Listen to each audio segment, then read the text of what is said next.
The stars were burning. Across 100 systems, the Great Galactic Alliance, once proud, ancient, and invincible, fractured under the weight of the Vorath Swarm. Their sleek crystalline fleets, vessels that had sailed between suns for millennia, now drifted as broken shards. Billions of voices, from the towering Lithari to the graceful Etheri, broadcast the same desperate plea into the void. We are losing the war. The Vorath did not negotiate. They did not tire. They consumed. World after world fell silent, their biospheres stripped and repurposed into new war machines.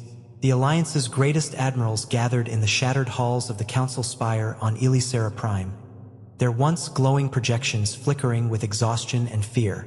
High Matriarch Vera of the Etheri lowered her elegant head. We have thrown everything at them, our finest armadas, our most brilliant minds. Nothing stops the tide. A gravelly voice rumbled from the Lithari delegation. Then we die with honor. Silence fell until a quiet, almost embarrassed transmission cut through the council channel. A young human diplomat, barely more than a child by galactic standards, cleared his throat. "Excuse me," he said. "We received your call. Earth is sending help." A ripple of disbelief swept the chamber. Some species laughed. Others simply stared in stunned pity. Humans? The latecomers from a backwater gravity well? The species still arguing among themselves about borders and resources while the galaxy bled? Vera's bioluminescent patterns dimmed with sorrow. "Little ones, we appreciate the sentiment, but this is no place for your fragile ships and brave hearts. Go home, live while you still can." The human smiled, small and calm. "We already sent something, should be arriving soon."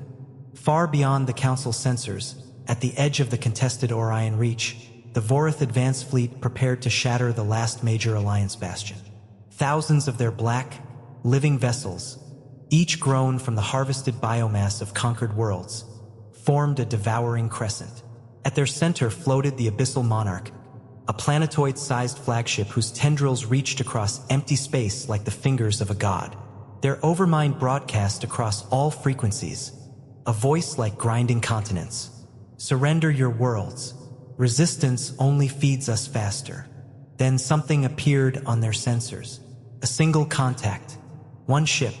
It emerged from a modest human jump point, sleek yet unassuming, painted in the deep blues and whites of Earth's oceans. No escort, no fleet, just the ESS Resolute, a heavy cruiser barely 1/20th the size of the smallest Vorath dreadnought. Laughter, actual, rumbling laughter, echoed through the Vorath hive mind. The lesser species had finally gone mad. On the bridge of the Resolute, Captain Elena Voss stood with her hands clasped behind her back.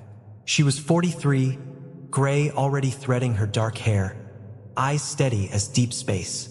Around her, a crew of 400 moved with quiet purpose. No panic, no grand speeches, just the low hum of systems and the occasional soft exchange. "Helm," she said, voice calm. "Bring us to engagement range, weapons free on my mark." Her executive officer, Commander Malik Adeyemi, raised an eyebrow. "They're laughing at us, Captain." Voss allowed herself the ghost of a smile. "Good, let them." The Vorath Swarm closed in like a storm of locusts. Hundreds of smaller bioships detached, eager to taste this lone morsel. They fired first, lances of corrosive plasma that could melt through ethery crystal in seconds. The Resolute danced, not with the graceful, predictable arcs of Alliance vessels, but with raw, almost reckless efficiency. Human pilots had learned long ago how to push ships beyond theoretical limits. Thrusters flared in staccato bursts. The cruiser rolled, spun, and accelerated in ways that should have turned its crew to paste. Except humans had built inertial dampeners that answered only to their own stubborn physiology. "Port batteries, target the lead tendrils," Voss ordered. "Fire." Conventional missiles left the tubes, nothing exotic, just good old human engineering married to fusion warheads. But these weren't ordinary missiles. Each carried a payload of smart chaff, electronic warfare drones, and, most importantly, something the Vorath had never encountered: raw, unpredictable human ingenuity. The first wave of Vorath ships disintegrated in silent fireballs.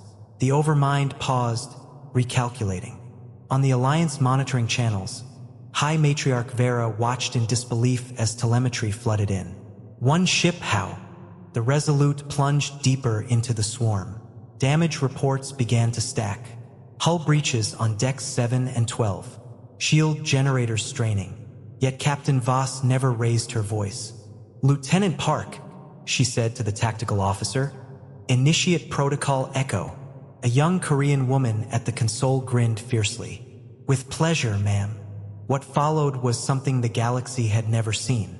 The Resolute didn't try to outgun the Vorath. It outthought them. Human engineers had spent the journey modifying every system on the fly. They turned their own communication arrays into directed EMP lances. They seeded the battlespace with decoys broadcasting false hive mind signatures, sowing confusion in the swarm's collective intelligence. Most brilliantly, they used the Resolute's fusion torch drive in short, violent bursts, not for propulsion, but as a plasma lance that carved through Vorath flesh like a scalpel through meat. A Vorath cruiser lunged forward, its maw opening to swallow the human ship whole. Captain Voss looked it dead on through the viewport. "Ram it," she said quietly. The bridge crew didn't hesitate. The Resolute accelerated straight into the creature's gullet and detonated a series of shaped nuclear charges inside its body. The Vorath ship convulsed, then burst apart from within in a spectacular bloom of light. Across the Alliance channels, the Lithari Admiral roared in stunned approval.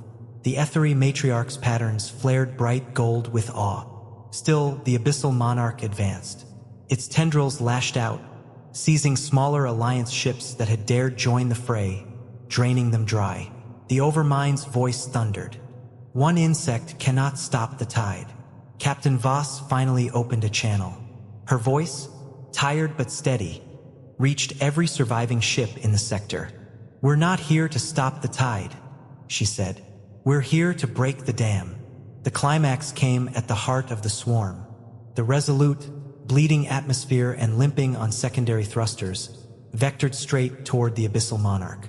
Every remaining missile, every drone, every gigajoule of energy left in her reactors poured into one final coordinated strike.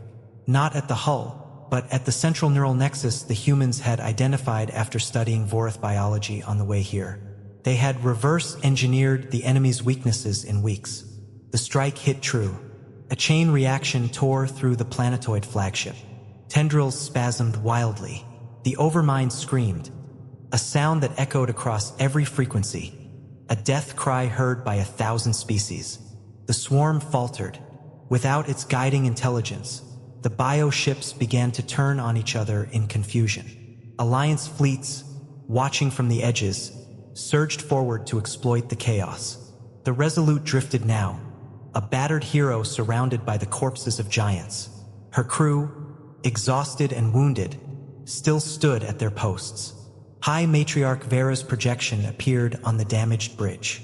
Tears, actual tears, glistened on her ethereal face. "Captain Voss, how? You sent one ship against an empire." Elena Voss leaned heavily on the command chair, a cut on her forehead still bleeding. She managed a weary smile. "Because we don't quit, Matriarch. Not when someone needs us. Not when the dark comes for the innocent. We may be young. We may be small. But we've been fighting impossible odds since we first looked up at the stars and decided they were worth reaching for." She glanced at her crew. Humans of every color, every creed, united in that moment. "And we never send just one ship unless we know it's enough." In the days that followed, the tide truly turned. The Vorath Swarm, leaderless and broken, was hunted across the stars. The Alliance stood again, not because of superior numbers or ancient technology, but because one battered human cruiser had reminded them what courage looked like. Species that had once dismissed humanity as primitive now sent ambassadors to Earth with offerings of friendship and wonder. They studied human history. The world wars, the pandemics, the way humans lifted one another up even after tearing each other down. They listened to stories of firefighters running into burning buildings, of explorers crossing frozen oceans, of ordinary people choosing hope over despair again and again. And for the first time, the galaxy understood what it truly meant to be human. If the story moved you, subscribe for more human stories from the stars.